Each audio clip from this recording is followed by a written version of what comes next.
Darian Weeks and Yohan Lainesse. In the welterweight division, we have a pretty close fight when it comes to the betting odds, as Yohan Lainesse was the favorite for a little while there. He was sitting at minus 150, but immediately, I'm talking minutes later, he was an underdog at plus 105, and the money just kept on trickling in on Darian Weeks. So I think this is going to be a close fight. Both guys lost their undefeated records inside of the UFC recently. Yohan Lainesse is going to be the 2-inch taller fighter. He's going to be the 4-inch lengthier fighter than Darian Weeks.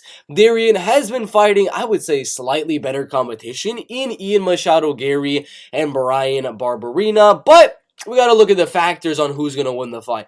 Yohan Lainesse, he's taller, he's lengthier. I believe wrestling and grappling wise, I don't really see that being a case here. Kicking game is going to be pretty even in this fight as well. They both have good leg kicks, good body kicks, especially Yohan Lainesse.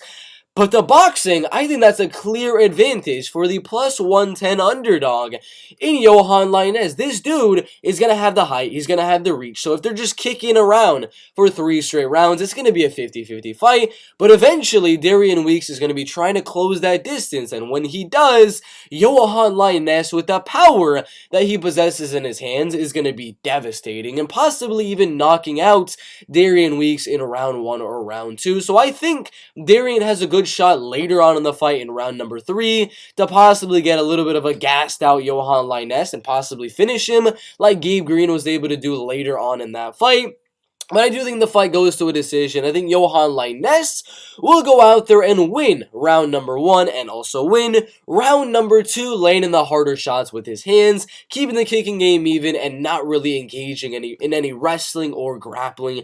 I see this being 3 rounds of striking. Yohan Lainesse, the underdog, I think is going to win this fight by a 29-28 decision. And for anyone that does not know, if you are an underdog, plus 114 right there, and I'm predicting you to win, I will be putting some money on you. No matter what, even if you're not a channel member, and you get to see all of my props, all of my money lines, all of my parlays that I'm going to be making for UFC 279, link down below in the description.